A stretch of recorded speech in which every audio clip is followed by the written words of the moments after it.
We live many different lives. I've had several lives that do not resemble one another. They are interesting because time and space are expanding.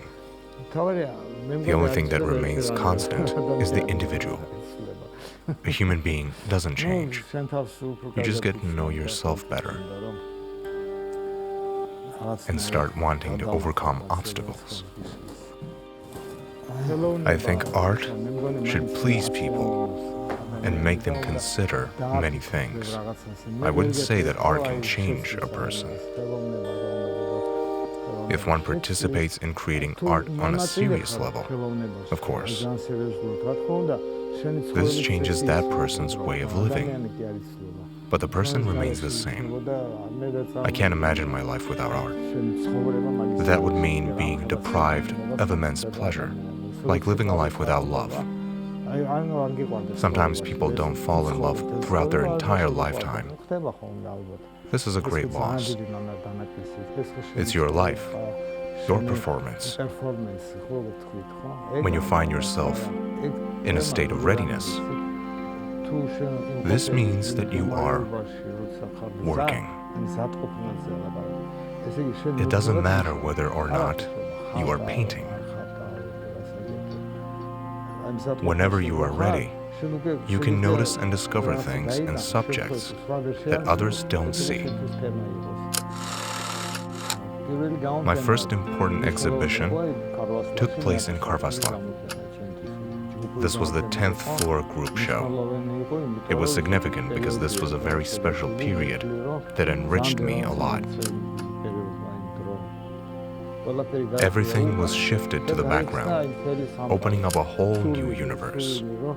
I guess a lot of things were accumulated, and some new elements that I hadn't used before were introduced. One had the feeling that art was shifted to one side. We always worked underground since we were considered to be representatives of non-official art. The beginning of Perestroika was followed by visits from curators with a frenzied interest in our works. They wanted to know what was going on in the post-Soviet arena. These were serious art critics observing the situation, and it was a real shock to them, as they'd been expecting to see works made in the style of social art. Instead, they suddenly discovered art that was not at the same level, but followed Western trends.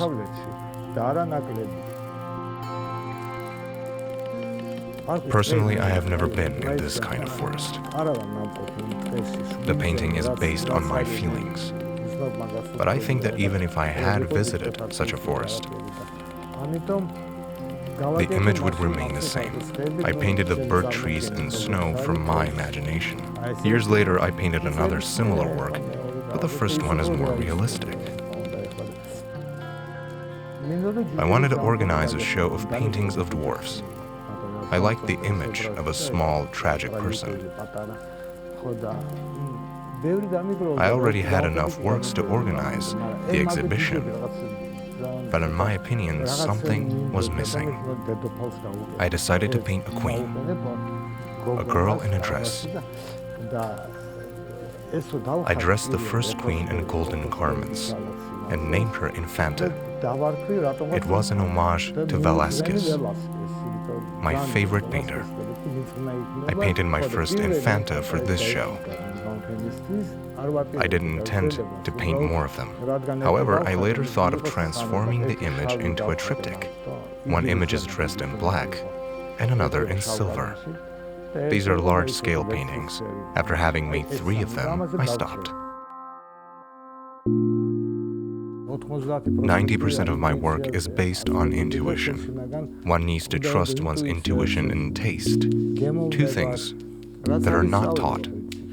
You might be taught how to paint well, but that's not enough. Occasionally, I experienced cases when I lacked the voice or the color.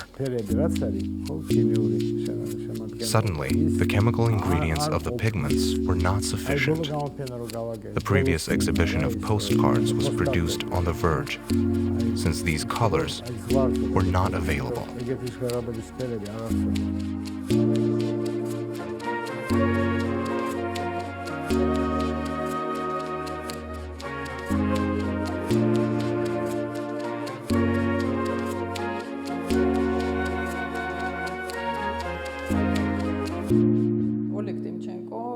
Oleg Timchenko is an outstanding figure in the history of Georgian art.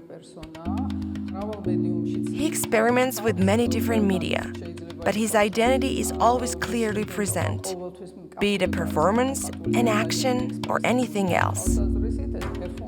He always maintains his unique style and creative vision. Text and linguistic dimensions are very important to him.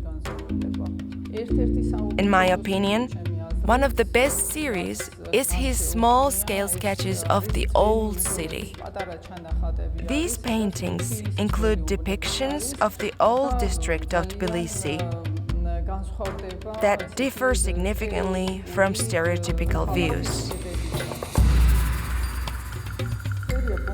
Based on its mood, approach, and emotional aspect, the Punctum series is one of the most serious created by the artist. The characters are loaded with vanity, are both part of this world, and face a mysterious space. Timchenko found a silhouette that personifies the feeling of pain, and which scales up to the myth of Sisyphus.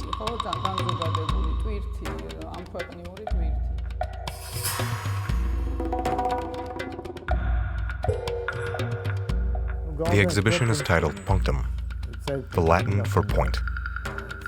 A point has many meanings. Starting point. 3 full stops that indicate ellipsis. Those stuck in an in-between condition, etc. I produced the series using minimalist style.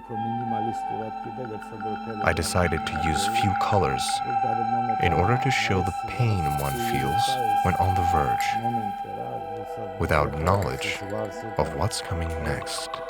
I leave it as an open question. I don't declare that everything is over. While working on this series, I had the feeling that these works were painting themselves on their own.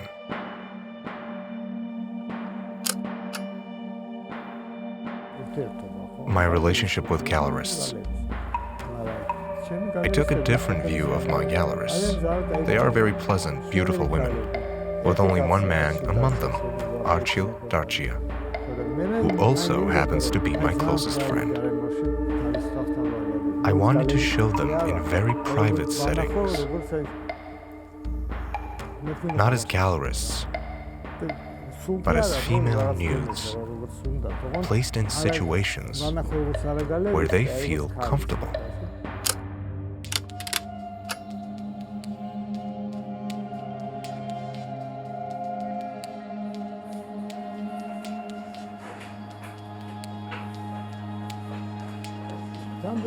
We have worked together on many occasions. Painters often needed my help for the physical execution of their photo projects. Oleg is among the generation of artists who use photography as a medium. I have documented a lot of his activities.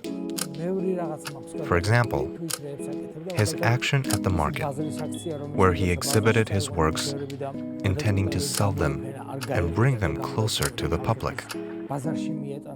This is a very interesting work from 1997 called Rose in a Cube.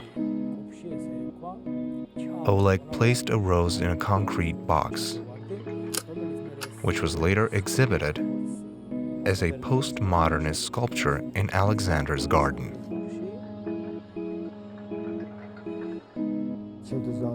One of my most important works is Ophelia, a projection shown from a bridge in Prague.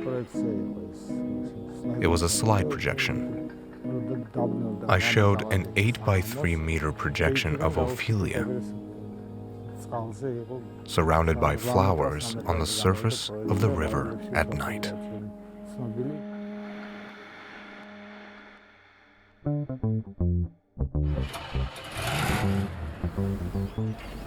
Freedom is when you have a choice. Freedom comes with choice. One has to regard certain things with humor. On the one hand, it helps. On the other hand, being too serious places one beyond the scope of art. Sometimes art itself can be very funny. I don't believe there is any serious art without humor. Everything is a performance, a game. Those are Shakespeare's words, not mine. So you can trust him. One participates in a continuation of this cycle. One is part of this epoch, which consists of an infinite chain of generations that will go on forever. One acts in a specific segment of time, which is very important. What happens after one's death? One continues living through one's poetry. These people have not existed for a long time, but you listen to their poems, songs, read their novels. This means they're not dead, but continue to live.